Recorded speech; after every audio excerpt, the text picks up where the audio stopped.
Bonjour monsieur. Bonjour.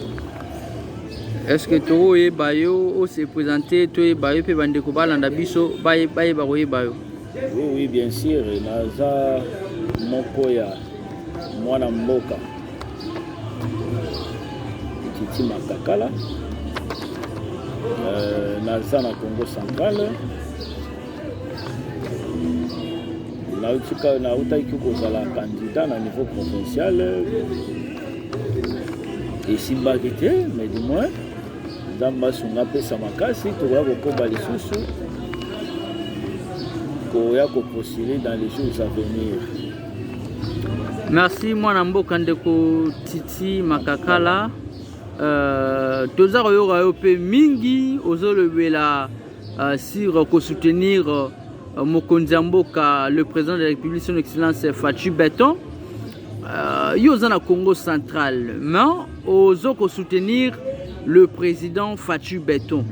Est-ce que vous avez intérêt na simawana to soutien na yo ozali ko apporter na Mokonzi Mboka par rapport à nini?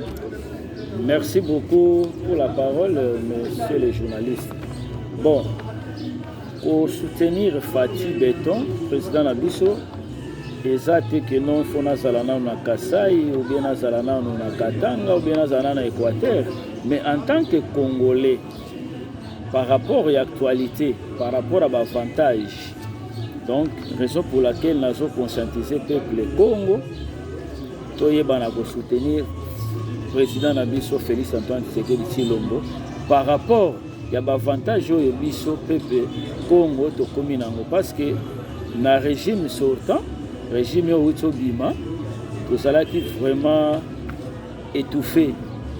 Alors raison pour laquelle nous avons conscientisé le peuple Congo, nous avons soutenir le président Nabiso Fatou Beton. Et puis, si je suis ça moi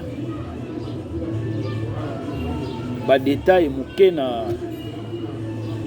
na koya kotanga ngo comme ça mutu nyonso alanda ayeba pourquoi tous bana ko soutenir le président Nabiso en tant que Mwana Mboka neti ngai aza Mwana Mboka.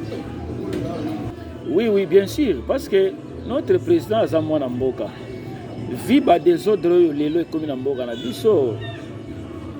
L'agression rwandaise et pas bitumba ndenge na ndenge, raison pour laquelle na minute oyo totika nanu kolanda ba divergence oyo eza kati ya Mboka Nabiso par rapport ya ba ongai naza mungala ongai naza moshwaelo ongai naza muluba te na minute oyo comme Mboka Nabiso Congo ezobunda na Rwanda, donc peu importe mabe ya Fati, du moins pour le moment il faut soutenir ye nanu to bengana nanu ba Rwanda bako batondi na Mboka Nabiso soki ba Rwanda bakei nde enfin tokoyeba na kovanda pona koyeba kobongisa oyo eza kati ya Mboka Nabiso par rapport à bikolo oyo eza na kati ya Congo. Mais à l'instant na kozala ingrate na kende ko lobakeno to soutenir un étranger par rapport à soutenir Mwana Mboka Fatou Beton, fils du pays. Na kosala ngote c'est la haute trahison. Na kosala eloko wana te. Ba Congolais bazo kangai balongola sentiment. Balongola sentiment. Mboka soke zo bunda na mboka mususu. Quel que soit problème, il faut te protéger na no ya biso. Soki munguni abimi nde tango tokotika la nde toyebana ko bongisa biso na biso na kati ya Mboka Nabiso. Mais ko kende ko soutenir mupaya par rapport ya Mwana Mboka en tout cas nazo benda peuple mu Congo matoi et nazo continuer ko conscientiser bango que to continuer ko soutenir Fatou Beton parce que même les mwana semi de son vivant abanda ko insister que azali neveu entre un frère et un ami, le choix est clair. Toko salaba ingrate, faut te soutenir dans nos Fatou Beton. Voilà. Na koki ko tangela yo ba avantage. Permettez-moi natanga quelques ba avantage. Mais Mwana Mboka ngani ngai avant to koma kuna, est-ce que oza satisfait pour na remaniement ya gouvernement et uchi ko sale masumino ade? Bien sûr, parce que mon cher frère, même problème, il y a changement, il y a constitution. J'espère que ngai ndenge na vandi awa na kozala pour, parce que constitution oyo ya biso lelo eza triqué mais belé bazokanisa ke Fati Beton po azwa makanisi oyo ya kochanger constitution eza makanisi ya mabe, mais omoni malheur à ceux qui comprennent toujours en retard. Lelo ata toboyi un jour tokozongaka na makanisi wana, parce que toza devant toza na kati ya réseaux sociaux bilo mosusu moyen ko divulguer yango exacte, mais du moins ngai nazo insister na point wana que comme il y a sa fils du pays ayebi pourquoi il faut ko changer constitution, et puis soko tangi na ba constitution na ba article mosusu eza na kati ya constitution na biso eza biloko moko normalement iko kozala te, vu que bango basalaka yango pour intérêt il y a des étrangers, basalaki yango te pour intérêt à peuple congolais, raison pour laquelle Fati azali na coudé, raison pour laquelle il a changer constitution, mais du moins ngana ko appuyer que même un jour constitution mboka va changer. Merci beaucoup. Est-ce que na moni pe simbi papier na maboko lingi kolobela biso ni, est-ce que makamuso eza kuna otangela biso po Fati ayoka vraiment o eza posa na message tellement mamboze belé na préféré qui kokoma message comme ça eyokana mutu nyonso alandanga à travers message oyo, à travers discours oyo nazopesa pour le peuple congolais nyonso alandanga. Voici le message. Mes chers frères et sœurs du Congo central, peuple fier, héritier des rois du Congo, aujourd'hui, je m'adresse à vous avec respect, dignité et vérité. Notre province, trop souvent oubliée, a porté silencieusement des blessures de l'injustice, de la marginalisation,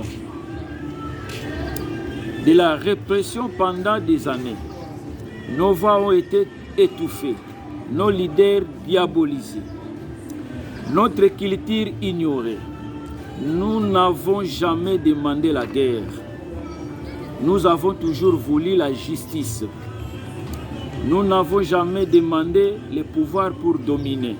Mais la reconnaissance de notre droit à exister, à être écouté, à participer pleinement à la construction de notre nation. Le président Félix Antoine Tshisekedi Tshilombo, fils d'Étienne Tshisekedi Wamulumba, connaît la souffrance du peuple. Il est né de cette lutte contre l'exclusion à la dictature. Il sait ce que c'est de se battre pour la justice, la démocratie et la dignité humaine. Aujourd'hui, nous avons l'occasion de tendre la main, non pas pour mendier, mais pour construire, pour dire au président Tshisekedi, si vous entendez la voix du peuple Congo, si vous reconnaissez les erreurs du passé, alors vous pouvez compter sur nous. Car un président qui cherche la paix, qui respecte les fils spirituels de cette terre, qui ouvre un dialogue même à ceux qui ont été traités en ennemis, est un président courageux, visionnaire et juste. Oui, nous tendons la main à Félix Antoine Tshisekedi Tshilombo, car nous croyons à un avenir où le peuple Congo ne sera plus traité comme un ennemi, mais comme un partenaire culturel, un vecteur de conscience, un acteur de paix. En soutenant Félix Antoine Tshisekedi Tshilombo, nous choisissons la stabilité plutôt que le chaos, le dialogue plutôt que les armes, l'unité plutôt que la division. Mais notre soutien n'est pas aveugle. Il est conditionné par une volonté claire que justice soit rendue aux victimes des violences, que la vérité historique soit rétablie, que les leaders Congo soient respectés et que notre province retrouve sa place dans les concerts des grandes régions du Congo. Nous ne sommes ni contre l'État, ni contre la République. Nous sommes pour un Congo juste, uni, riche de différences. Et c'est ce Congo-là que Félix Antoine Tshisekedi Tshilombo peut bâtir en marchant avec nous. Mbote na bino nyonso, que vive le Congo central, que vive la RDC et que Dieu bénisse ceux qui œuvrent pour la vérité et la paix. Voilà un peu les journalistes oyo nakoki koyebisa yo, parce que gouvernement oyo oti kobima biso na Congo central to souffrir mingi. Soki otamboli okomona ba force commune ebele na gouvernement oyo tobima. Biso ba Congo tozaki na moyen te ya kotelema oloba, mais lelo yo moi grâce oyo tozwi eza par rapport tozwi président mwana mboka. Faut tozala clair, mes chers frères, faut tozala clair. Raison pour laquelle na profité pour lancer message au na peuple Congo, et puis mokili mobimba Congo mobimba balanda raison oyo biso toza na l'ouest kotoyo, raison oyo etindi biso to soutenir chef de l'État. Merci beaucoup, je dis et je vous remercie.